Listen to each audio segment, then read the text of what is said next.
Hey guys, in this video, we're going to be talking about stress. We're going to talk about pretty much all things related to stress, what it is, how our body responds to it, how does it affect our health, and we'll probably end with how do we cope with stress. That'll probably be the end of this video.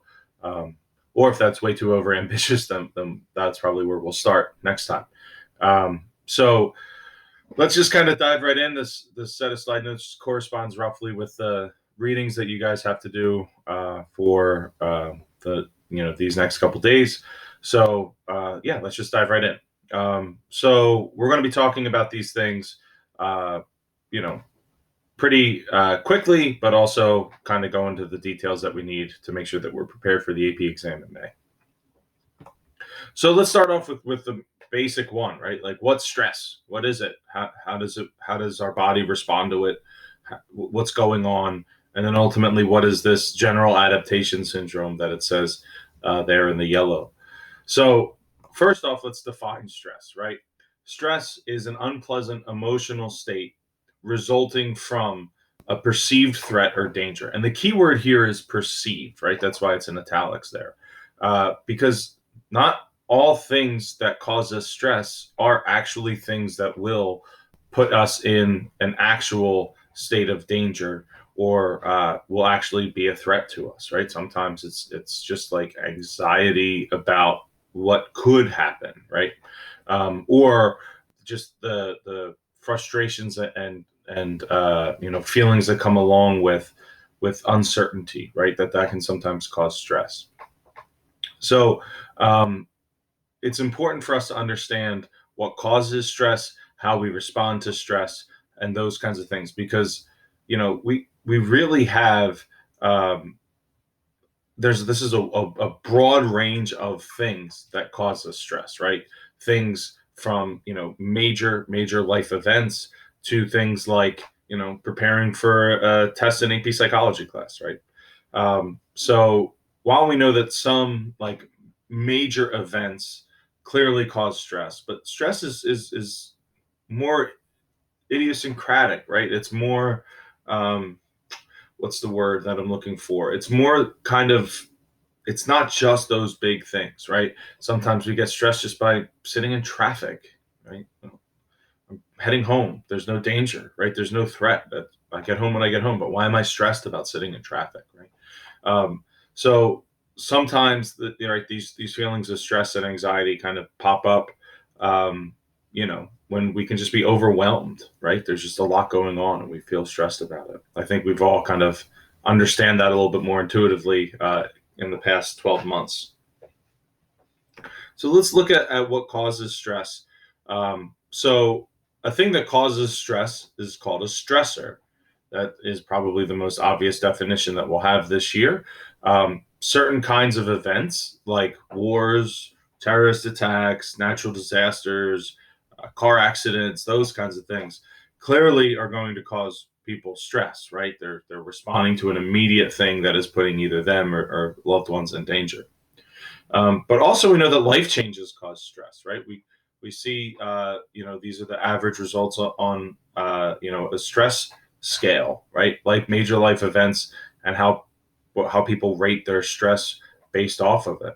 Um, Even things that are supposed to be, happy, like the birth of a child or Christmas, cause us stress, right? If you've ever been running around at the last minute to buy a present for someone at Christmas, you know that it can be stressful.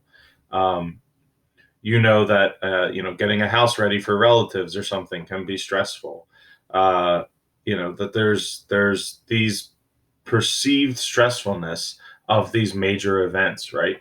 That we can kind of think of and being like, yeah, that actually would be really stressful if we had to deal with that. And then compound, right? Because this is how stress works. It builds on top of itself, right? If you're stressed about Christmas and now maybe you're worried about your first semester grades and like everything just kind of compounds. So these minor hassles, these minor inconveniences that we have throughout life can sometimes explode into major sources of our anxiety and worry, right? So we say things all the time like you never know what someone else is going through. You never know, that offhanded comment that you kind of meant as a joke. You don't know what they're dealing with, right? That's what we're talking about when we say that, like, stress is just kind of always building, right? We don't know, and sometimes it's those little things that can just set off, a major stress reaction, or cause a chronic stress syndrome that is really unhealthy for us. So, how was stress first studied in psychology, right?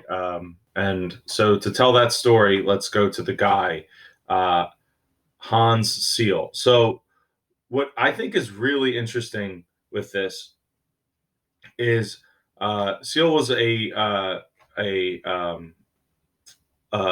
a scientist who was working, a psychologist who was working with rats, but for whatever reason, he just didn't like handling them. He wasn't good at picking them up and moving them from cage to cage and weighing them and those kinds of things. Like, it provoked his anxiety, um, and what he ultimately found was that there was this really strong correlation between the rats that he was responsible for and the amount of cancer that developed compared to rats that his assistant was, uh, the rats that were handled by his assistant.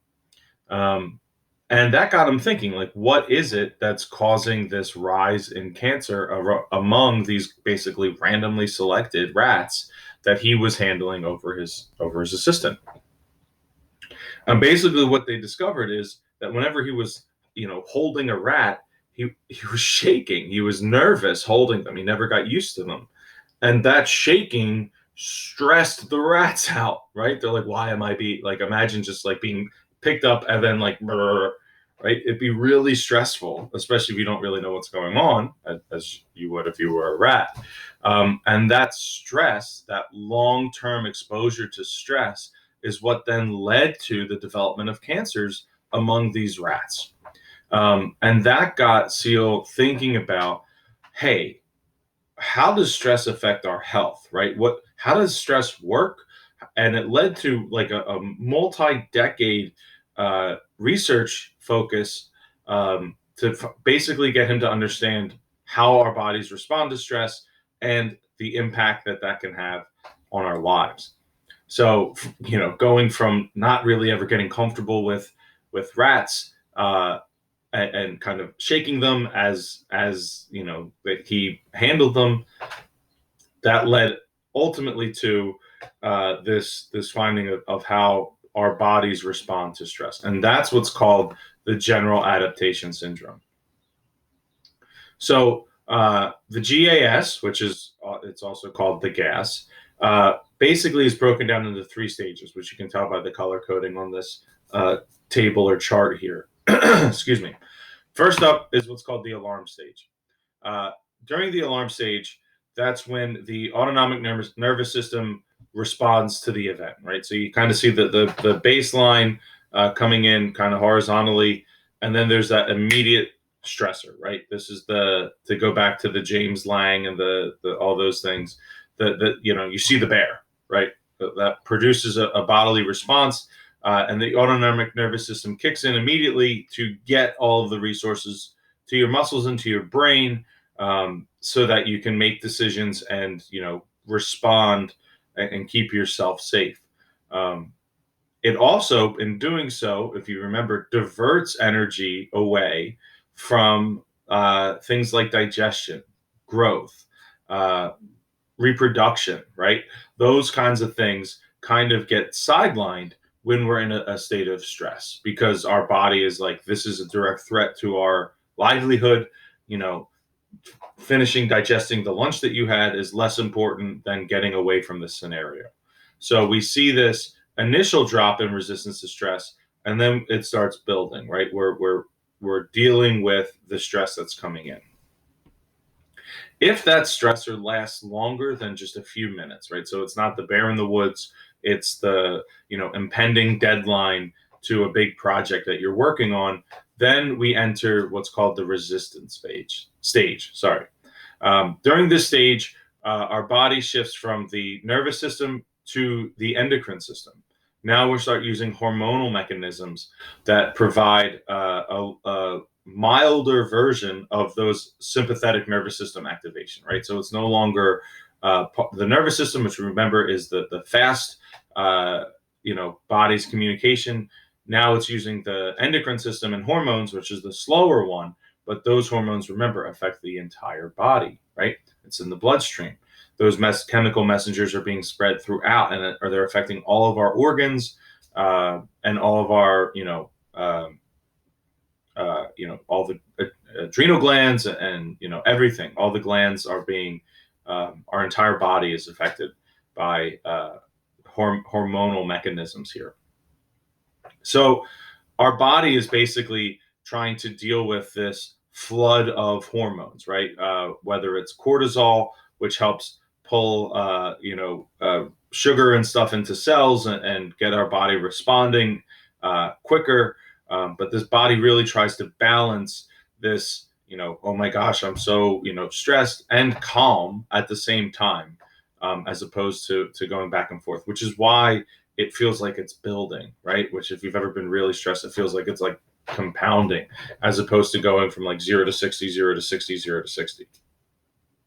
So during the resistance stage, neither the arousal, right? So the our body's immediate response, or the time it takes to recover really kick in, right? They're because they're kind of building, right? They neither side really gets the opportunity to fully respond. So we're not as responsive to the stressor, right? It's not the immediate fight or flight response anymore, but we're also not recovering from the increased stress levels that we have. And then finally, if the stressor continues, then we reach what Seal called the state of exhaustion. This is when our body's energy resources are completely depleted. We are totally run down. You might crash. You might have a panic attack. You might have, just a complete meltdown. Or you go to bed, or you just say, you know what, I can't deal with this anymore. And exhaustion comes with major health risks. People in this stage of the general adaptation syndrome tend to have higher risks for depression, illness, and even death. People can be so exhausted from stress responses that it could cost them their lives. So, how does this work in the body? Um, we've talked about stress, we talked about the general adaptation syndrome, but how does this respond biologically, right? Like how do we handle this? So let's start with a part of the brain that we've been talking a little bit about, especially in the emotion section recently, which is stress in the amygdala. So we know that the amygdala is really responsive to danger and negative emotions, right? Really strong, powerful emotions activate our amygdala.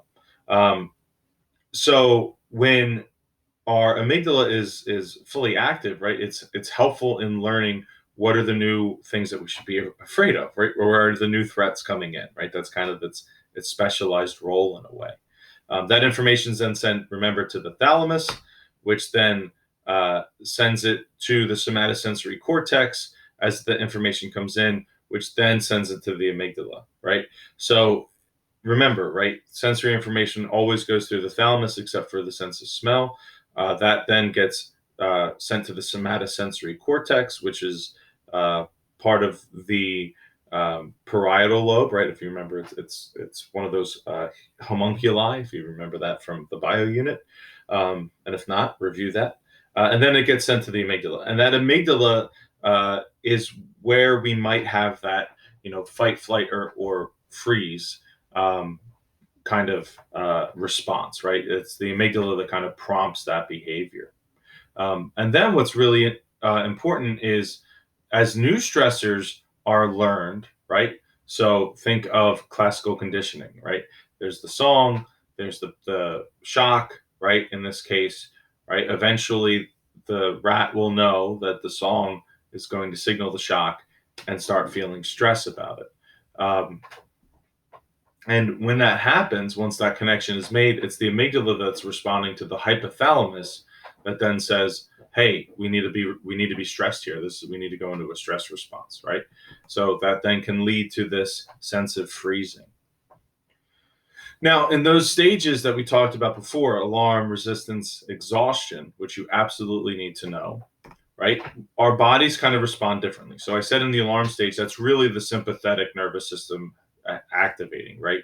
Um, these so sometimes that's called the SAM system, right? The sympathetic adrenal medullary system, and this is the release of epinephrine, norepinephrine from the adrenal glands. You get the pounding heart, the rapid breathing, you're sweating, right? There's an immediate threat. Your body goes into this alarm stage, right? So when you're walking to class, you sit down and the teacher says, "Hey, pop quiz." The first thing that happens is the alarm stage, right? Which is the SAM system here. The interesting thing here, though, is that the effects of this response, right? Again, the increased, response here, kind of as it goes, right? It goes from the brain to the adrenal glands and then back up into the hearts and lungs, right? To get us breathing faster and our heart racing. But these things are felt almost immediately, right? Our body responds to this very quickly. Remember, it's the nervous system that's the fast communication system, right? So that alarm stage is really just nothing but sympathetic activation.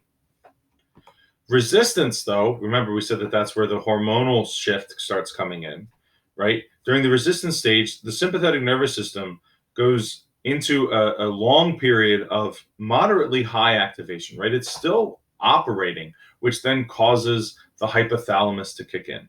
And the hypothalamus, remember, is communicating, the part of the brain that communicates to the pituitary, which is the master gland, which then controls our entire hormone system. So now instead of it going from the nervous system, it's going from the hypothalamus to the pituitary to the adrenals, right? So it's just a little bit of a slower route, and then the adrenal glands then send right the adrenaline and norepinephrine into our bodies.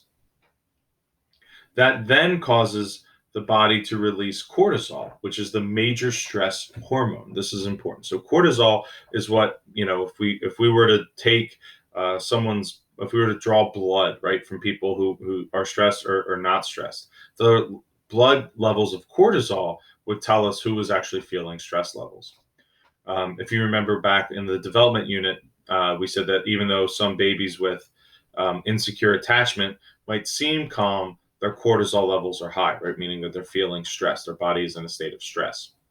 And again, cortisol, what does it do? It increases our blood sugar, right? Increases our metabolism and decreases our immune system. Now, that might seem counterintuitive, but think about it. If there's an immediate threat and our body needs to start pooling resources, right, to make sure that we survive that threat, then making sure that I don't catch a cold in a week is probably of a lesser priority, right? So the immune system actually drops during states of stress, and it's because of cortisol, right? The more cortisol that's in your blood, which happens the longer that you're in this resistance stage, right? The longer that your endocrine system is producing cortisol, that's going to have major effects on your immune system, which is why if you're stressed for a prolonged period of time, you tend to get sick because your immune system's just not acting as best as it can be. So the going back from the alarm stage, right? That's the immediate stressor. That's the bear in the woods. The resistance stage might be that you're struggling with a project that you're working on, right? It's kind of a communal thing, or maybe you're fighting with your parents or something like that, and there's that anxiety that's kind of always there, right? Your body switches into this, the hypothalamic pituitary adrenal axis as opposed to the nervous system because it's more equipped to deal with these slower burns of stress or long-term stress. And then finally, exhaustion, right? So once we hit here, it's this is bad news, right? Our body is basically completely depleted for blood sugar, right? Our body is just constantly craving more energy to deal with these stress, and as the cortisol, depletes proteins in the body and stored resources, we just crash, right? We just completely crash. So uh, this leads to that immune system suppression that I was mentioning before. That leads us more likely to get disease. It leads us to have, the increased heart rates and stuff that come along with that can lead to heart disease and, high blood pressure and all those things. Ulcers, right? Those things can all be impacted by long-term chronic stress, which actually is what the next little section is about. But I think we take a break here because this video is getting a little on the longer side. So to recap, we talked about what stress is, right? Our body's reaction to a perceived threat or danger. We talked about the general adaptation syndrome developed by Hans Seal with the alarm, resistance, and exhaustion phases or stages. We talked about our body's responses, the sympathetic nervous system activation versus the endocrine system activation, and then how that depletes our body of resources, leading to the exhaustion phase. Next video, we'll talk about health and how stress affects our health, and also how we deal with stress so that it doesn't affect our health. I will see you guys in the next video.